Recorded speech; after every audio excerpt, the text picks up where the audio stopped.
Welcome to the module on chemical emergencies.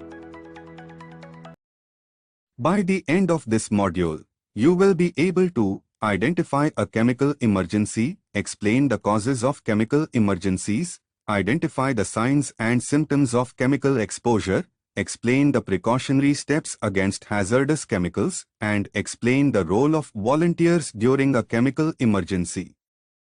Let us next learn about the chemical emergencies.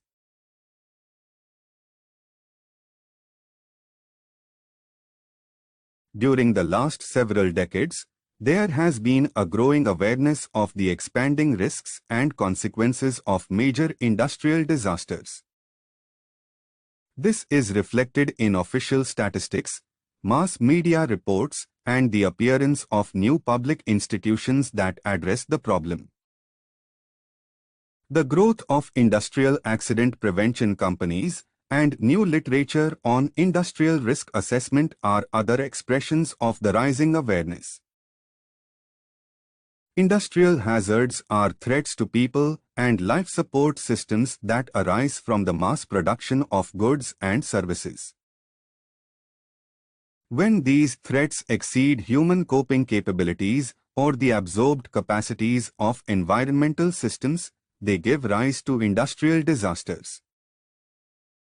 Industrial hazards can occur at any stage in the production process, including extraction, processing, manufacturing, transportation, storage, use and disposal.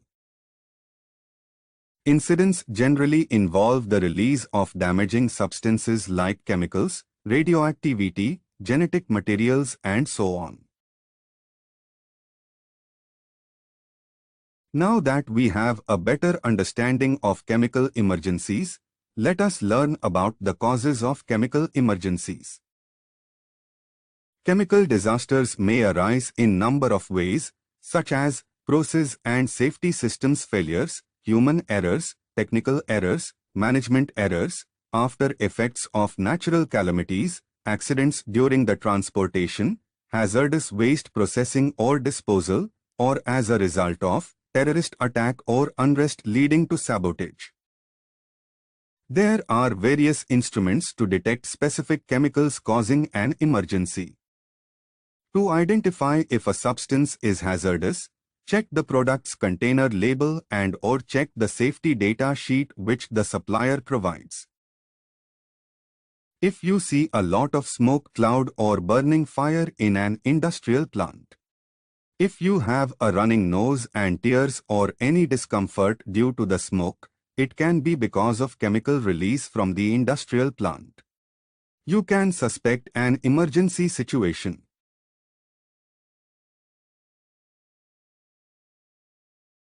Signs of an exposure are external and can often be seen by you. They are objective and can sometimes be measurable. Signs of exposure sometimes include hives, puffiness, sneezing, among others. Hives are raised red bumps or splotches on the skin. They are a type of swelling on the surface of your skin and happen when your body has an allergic reaction. Puffiness is caused by fluid retention under the eyes. One of the causes of eye puffiness includes allergies. Sneezing is most often caused by irritation and inflammation in the nose's mucous membranes. These are often temporary and can go away when the source of the exposure is removed. However, they sometimes can cause a permanent damage. Symptoms are internal and are not visible to the naked eye. They are only felt by the person exposed to the chemical, and examples include pain, dizziness, numbness and such others. Sometimes, a sign can indicate a symptom. For example, vomiting is a sign that indicates someone is feeling nauseated, which is a symptom. There are different signs or symptoms of exposure to chemicals based on their nature, reactivity and the route of exposure. Many of the signs and symptoms of exposure to chemicals are similar, but there are some specific signs which are indicative of particular compounds.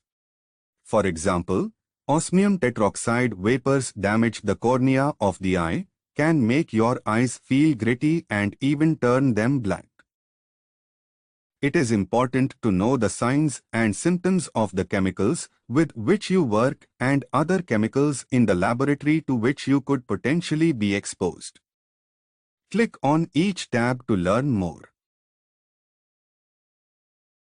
When it comes to chemical exposure, our skin can give us some clear signals. Itching, redness, burns, blisters or even a rash and hives popping up could be a sign that your skin is absorbing some chemicals.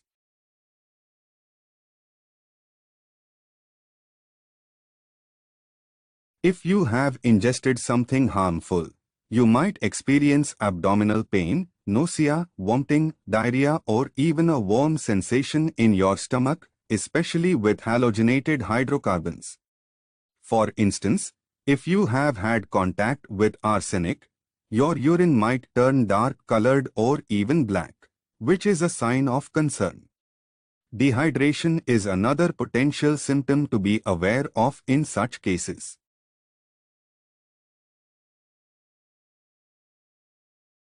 When it comes to chemical exposure through inhalation, you might experience various signs and symptoms.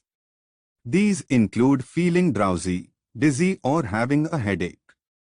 You might also notice confusion or lethargy, watery discharge from your nose, coughing or a dry and scratchy throat. Blurred vision, shortness of breath, rapid breathing and an increased heart rate are all potential indicators too. It is essential to recognize these warning signs to stay safe.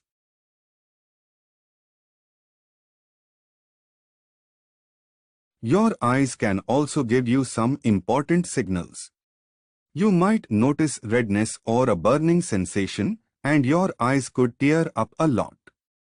Sometimes, there could be mucus coming out of your tear ducts, and your vision might get blurry or even go completely dark. Now, let's learn about the defense against the hazardous chemical. Personal protective equipment or PPE is the last line of defense against exposure to hazards. For hazards with health effects, this is an important means to protect yourself even if you have minimized risk of exposure. Most chemical splashes are accidental and not anticipated. PPE has saved many people from permanent damage to their body or loss of sight. When PPE becomes contaminated, it is important to remove it immediately since there is a risk of many chemicals penetrating it. Now you have a better understanding of defense against hazardous chemical. Let us further understand the first aid to be given in case of chemical exposure. Follow these steps if you are exposed to any chemical. Stop the source, clear the lungs, flush the eyes and clean the skin. Click each step to learn more about it.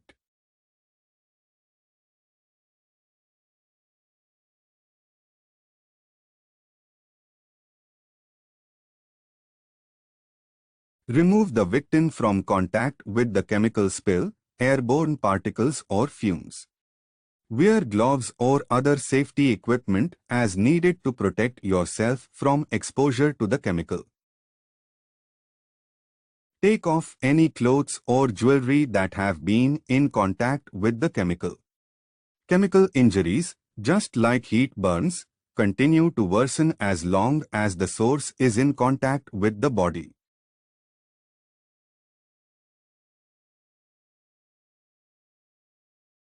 Take the victim to fresh air.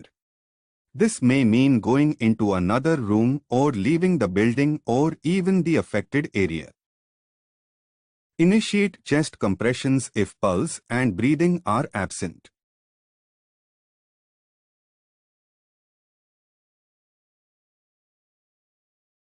Flush the affected eye with water for at least 15 minutes.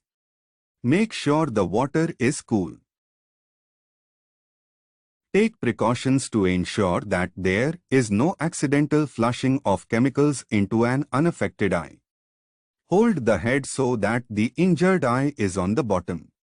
Flush from the nose downward.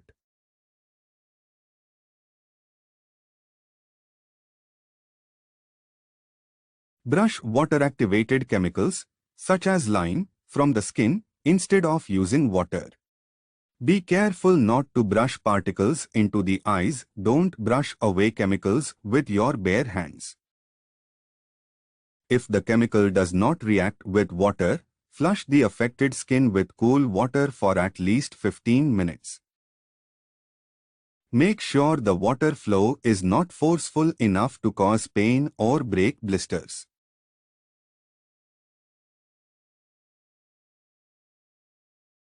Some chemicals cause burns. Others may be absorbed through skin or lungs, causing hidden damage.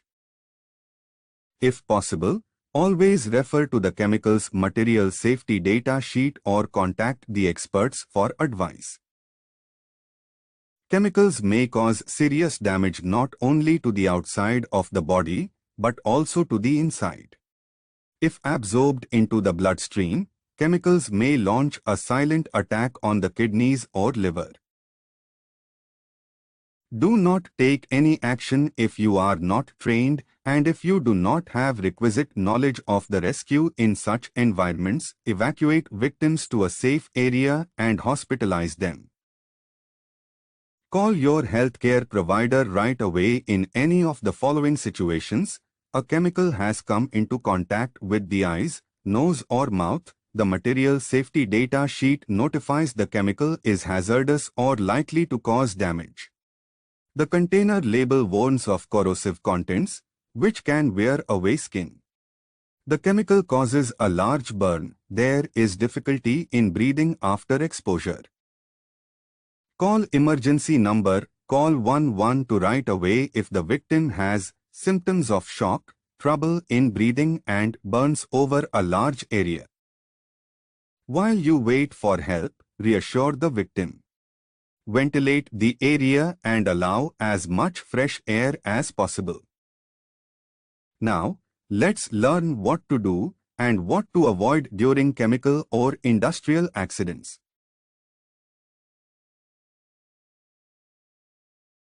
Follow these guidelines during a chemical or industrial accident. Change into fresh clothing after reaching a safe place or shelter, and wash hands properly. Contact 101 for fire and emergency services, 100 for police service, 108 for medical services, and 112 for national emergency number from safe location. Listen to the public address system of the plant or factory and local radio or TV channels for advice from district administration, fire, health, police and other authorities concerned. Provide correct and accurate information to government officials. Inform others at public gathering places like school, shopping center, theater, and so on about the occurrence of event. Keep a wet handkerchief or a piece of cloth or sari on face during evacuation. Keep the sick, elderly, weak, handicapped and other people inside house and close the doors and windows tightly. Do not panic. Evacuate calmly and quickly perpendicular to the wind direction. Don't pay attention to the rumors and don't spread rumors. Prepare to evacuate as and when directed by the authorities. Know your evacuation route ahead of time and prepare an evacuation checklist and emergency supplies. Do not consume the uncovered food or water open to the air. Drink only from bottle.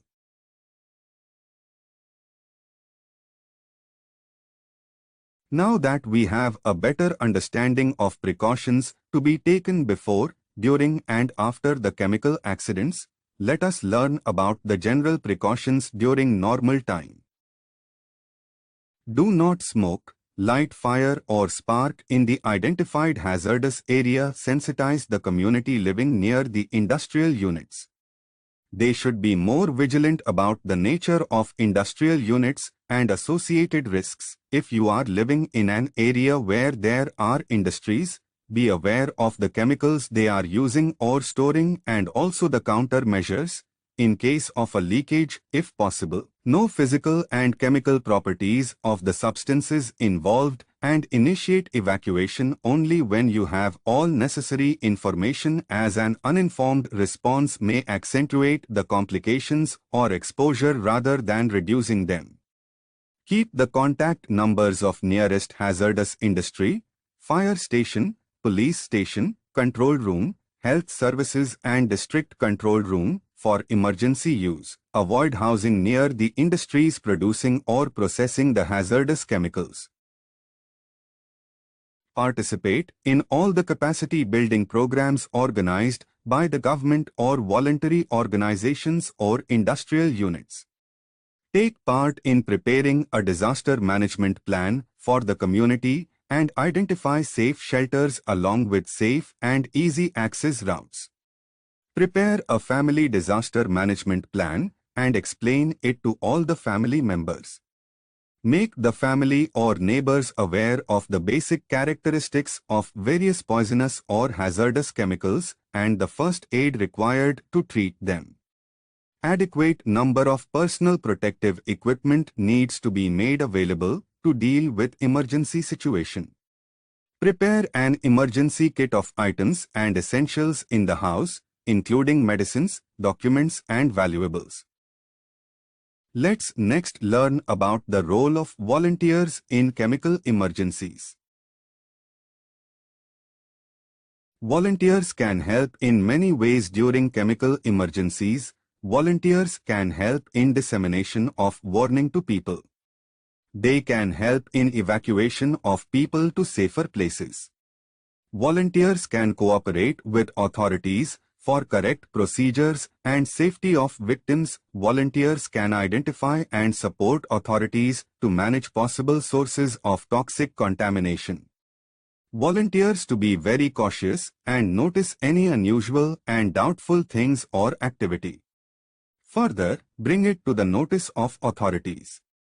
Volunteers can help to transport people away from zone of contamination and provide first aid after displacement. Volunteers can spread awareness in the community about exposure through contaminated food, land, or water, proximity to airborne transmission. With this, we have come to the end of this module. Let's recollect the key points discussed. We learned that there is an increasing awareness of industrial disasters and their consequences, with a focus on industrial hazards. Chemical disasters can result from various factors, including process failures, human errors, technical errors, management errors, natural calamities, accidents during transportation, hazardous waste processing, and even terrorist attacks. Identifying a chemical emergency involves looking for signs such as smoke, fire, discomfort, running nose and tears in the environment. Signs of chemical exposure are external and objective, while symptoms are internal and subjective.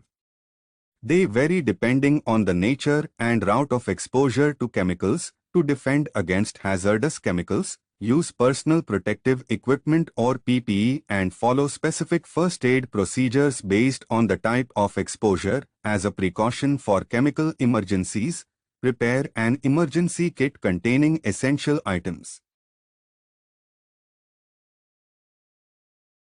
Now, it is time to check your understanding of the topic. This is an evaluation exercise. All questions are equally weighted. You need to score at least 60% to pass the test.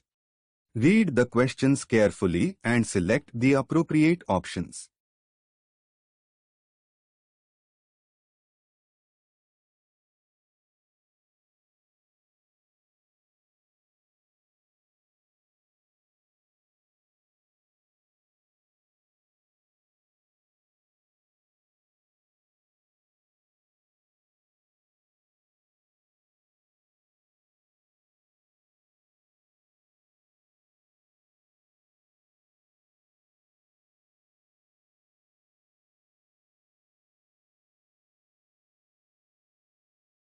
Congratulations.